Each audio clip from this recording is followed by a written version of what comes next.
Hello friends, agri farmers to students ಚಾನಲ್ಗೆ ಸ್ವಾಗತ ಸುಸ್ವಾಗತ. ಇವತ್ತು ಏನು ತೋರಿಸ್ತಿದ್ದೀನಿ, ಇದೇನಪ್ಪ ಇಷ್ಟು ದಿನ ಎಲ್ಲ ಸ್ಕಾಲರ್ಶಿಪ್ ಅಪ್ಡೇಟ್ ಕೊಡ್ತಿದ್ರು, ಇನ್ನೊಂದು ಸ್ವಲ್ಪ ದಿನ ಎಲ್ಲ ಅಗ್ರಿಕಲ್ಚರ್ ಬಗ್ಗೆ ಹೇಳ್ತಿದ್ರು. ಇವಾಗ ಅಗ್ರಿಕಲ್ಚರಲ್ಲಿ ಬರೀ ನಾವು ಅಗ್ರಿಕಲ್ಚರ್ ಓದಿ ಅಗ್ರಿಕಲ್ಚರ್ ಮಾಡ್ಕೋಬೇಕಂತ ಏನಿಲ್ಲ ಫ್ರೆಂಡ್ಸ್.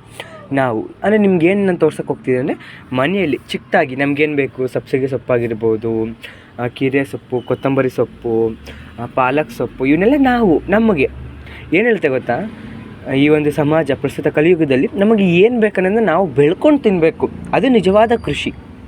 ಬೇರೆಯವ್ರ ಮೇಲೆ ಡಿಪೆಂಡೆನ್ಸಿನ ಕಡಿಮೆ ಮಾಡಿ ಚಿಕ್ಕದಾಗಿ, ನಾವೇನು ಎಲ್ಲರಿಗೂ ಮಾರಿ ಅಂತ ಹೇಳ್ತೀವಿ, ಚಿಕ್ಕದಾಗಿ ಹೆಂಗೆ ಮಾಡ್ಕೋಬೇಕಂತ ಒಂದು ಚಿಕ್ಕ ವಿಡಿಯೋನ ನಾನು ಈ ಒಂದು ವಿಡಿಯೋದಲ್ಲಿ ಹೇಳ್ಕೊಡ್ತೀನಿ. ಇನ್ಫಾರ್ಮೇಷನ್ ಬನ್ನಿ ಫ್ರೆಂಡ್ಸ್. ಮನೆಯಲ್ಲಿ ಈ ಥರ ಟ್ರೇ ಆಗಿರ್ಬೋದು, ಅಥವಾ ಯಾವ್ದಾದ್ರು ಬಾಕ್ಸ್ಗಳು ಆಗಿರ್ಬೋದು, ಅಥವಾ ದೊಡ್ಡ ದೊಡ್ಡ ಬಕೆಟ್ಗಳು ಹಾಳಾದಾಗ ಅದಕ್ಕೆ ಸ್ವಲ್ಪ ಸ್ಟಿಕ್ಕರ್ಸ್ನ ಅಂದರೆ ಪ್ಲಾಸ್ಟರ್ ಹಾಕಿ ಯೂಸ್ ಮಾಡ್ಕೊಳ್ಳಿ. ಫಸ್ಟ್ ಒಂದು ಸ್ವಲ್ಪ ಮಣ್ಣಿಗೆ ಸ್ವಲ್ಪ ಎಲ್ಲರಿಗೂ ಗೊತ್ತು, ಗೊಬ್ಬರನ ಮಿಕ್ಸ್ ಮಾಡಿ ಇಟ್ಕೊಳ್ರಿ.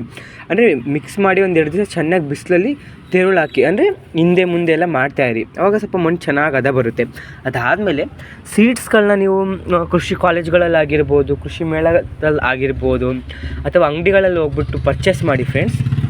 ಈ ಥರ ಜಾಸ್ತಿ ಹಾಕೊಳಕ್ಕೆ ಹೋಗ್ಬೇಡಿ. 2 ಲೈನು ನೋಡಿ, ಸಬ್ಸಿಗೆ ಸೊಪ್ಪು ಇನ್ನೂ ಇದಾಗಿಲ್ಲ, ಈ ಥರ ಎಲ್ಲನೂ ಹಾಕ್ಕೊಳ್ರಿ. ಮತ್ತು ಇವಾಗ ಪಾರ್ಟ್ಸ್ಗಳು ಬಿದ್ದಿರ್ತವೆ ನೋಡಿ, ಇದ್ರಲ್ಲಿ ಮೆಣಸಿನ್ಕಾಯಿ ಬೀಜಗಳು ಹಾಕಿ ಆಮೇಲೆ ಅದನ್ನ ಪ್ಲ್ಯಾಂಟಿಂಗ್ ಮಾಡಿ. ಮತ್ತು ಇಲ್ಲಿ ನೋಡಿ ಪ್ಲಾಸ್ಟಿಕ್ ಪೇಂಟಿಂಗ್ ಡಬ್ಬಗಳಲ್ಲೆಲ್ಲ ಯೂಸ್ ಮಾಡಿದ್ದೀವಿ. ಯಾಕೆ ಹೇಳ್ತಿದ್ದೀನಿ ಅಂದರೆ ನೋಡಿ, ಹೂಗಳಾಗಿರ್ಬೋದು ಮತ್ತು ಡಿಸೈನ್ಸು ಇವೆಲ್ಲ ಹೋಗಿಲ್ಲ. ನೋಡಿ ಟೊಮೊಟೊ ಎಲ್ಲ ಬೆಳ್ಕೊಂಡಿದ್ದೀವಿ. ನಾನು ನಿಮ್ಗೆ ಏನು ಹೇಳ್ತೀನಿ ಅಂದರೆ, ಆರ್ಗ್ಯಾನಿಕ್ ಇವೆಲ್ಲ ಏನಿಲ್ಲ, ಯಾರು ಪೆಸ್ಟಿಸೈಡ್ ಹಾಕ್ತಿಲ್ಲ. ನಮ್ಮ ಒಂದು ಜೀವನಕ್ಕೆ ನಾವು ಏನು ಬೇಕನ್ನೋದನ್ನ ನಾವೇ ಬೆಳ್ಕೋಬೇಕು.